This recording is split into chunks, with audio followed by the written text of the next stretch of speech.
So Cutter's going to talk a little bit about who CCC is and where we came from and just who we are. I may have neglected to say this in the beginning, but the Citizens Conservation Corps, we've been tasked out to be the clearinghouse and coordinators for this initiative for the Boy Scouts.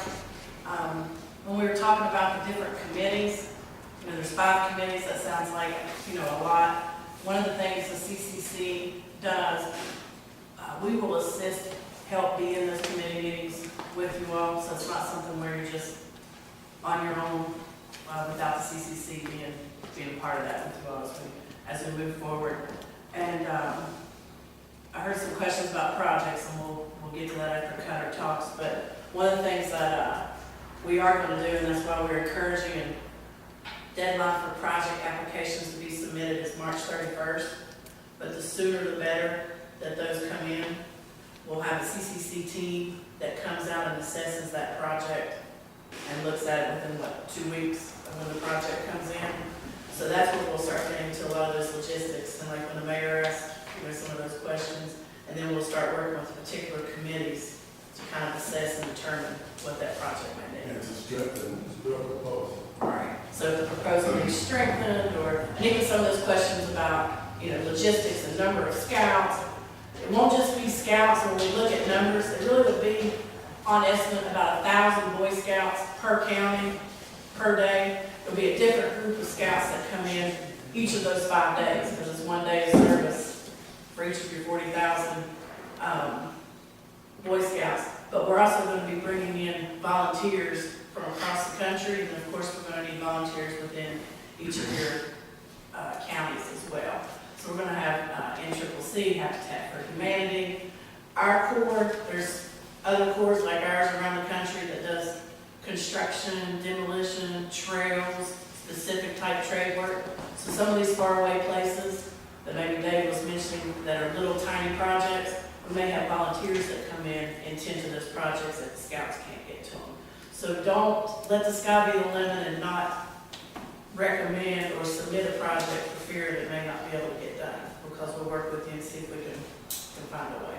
Okay, Cutter, come on. Thank you, Jennifer.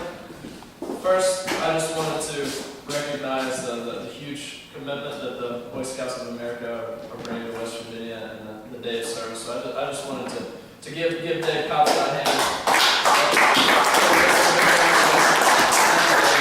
He's been fantastic to work with. My name is Cutter Houck. As Jennifer said, I work with the Reaching the Summit Community Service Initiative. And if anybody was counting, I may be the only one.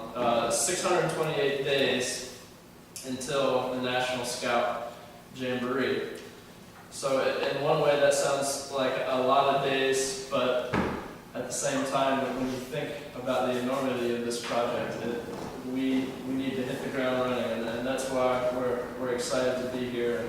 I see that the County Commission is represented, and the union is represented as well. So how did the CCC think that we could pull this off, in short?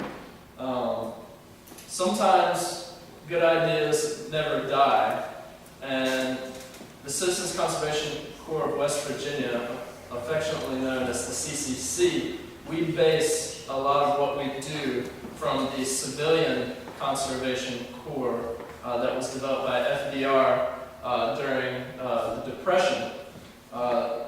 What did the CCC boys do? They planted 1 billion trees throughout the nation. They received a meager wage of $30 a month, and 25 of that went back to the community, so it stabilized the communities back to their families. They made the outdoors, a lot of the wonderful recreational facilities that we enjoy here in the state of West Virginia, they made nature usable. They fostered the national park system to be started in this area. So we at the CCC, we're basically the grandchildren of the Civilian Conservation Corps. So where can you find the CCC? Our banner project, probably our most well-known project, is the Courtesy Patrol. You probably see the white F-150s with the yellow logo patrolling our highways and interstates. It's a voter assistance program, and we utilize welfare to workers to drive the trucks. And it's transitional, so we have a goal to transition them into full-time employment while we provide educational opportunities. The Trails and Development Program, we utilize youth crews, 16 to 24 years of age. They have an adult supervisor with them. They get work skills. It's also they also get opportunities to earn AmeriCorps scholarships. So whenever they leave the program, they can invest in their education. They work with the National Park System in New River, Harper's Ferry, C&O Canal. They do trail building and construction there. You'll also find the CCC crews in beautification in the cities of Beckley and Huntington. The CCC also initiated and currently manages the first tee of West Virginia. It's a statewide chapter, one of only 4 in the nation. They teach children life skills through the game of golf. And we're currently expanding throughout the state and working with the West Virginia Golf Association. We also manage a property in McDowell County called Twin Branch. There's some trail and recreational opportunities there, and we will have a trailhead to the Hatfield-McCoy Trail System for ATV riders. Burning Rock Outdoor Adventure Park, located in Raleigh County. We build and maintain the trail there. We have over 100 miles of trail and counting. We have to keep revising the map every week. We also are the fiscal agents for the Appalachian Coal Country Team. They build community capacity throughout 8 states within Appalachia. And we are also fiscal agents of the Challenge Athletes of West Virginia. They provide opportunities for disabled West Virginians to enjoy the outdoors. Probably the most well-known one is the Adaptive Ski Program at Snowshoe. So, what the CCC does, we have general contractors, and we are project managers. So as Jennifer alluded to, we are here to assist you. We're not here to tell you what to do. We're here to help you along the process. And as we'll talk more, you can contact me anytime with any questions that you may have. So what is the Reaching the Summit Community Service Initiative? I'm going to go into a little bit of detail to paint the picture for you. Some of the numbers are staggering. 40,000 scouts are expected to attend the National Scout Jamboree in 2013. We estimate 300,000 community service hours. We have a 9-county region that, of course, includes Monroe County. So we're talking about 200 projects per day for 5 days. But again, we ask that we get your ideas because you know your county better than anyone else. The champion, Craig Moeller, we thank you for participating, and we will be working very closely with you. That's one of our first steps within the county process. Also, the committees are going to be an important part to address all the working parts to this process. Media public relations, they're going to raise the public awareness and promote the project application. The youth council, they are going to engage the youth within the county and actually re-energize scouting in West Virginia, because when you get off the plane at Yeager Airport, it says you're entering scout country. Is that right, Dave? It is. You wait 20 minutes there to be back.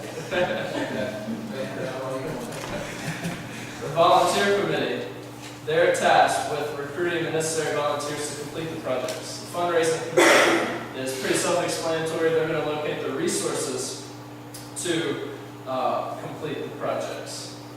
And the culture and education committee, every project needs to have an educational recreational component.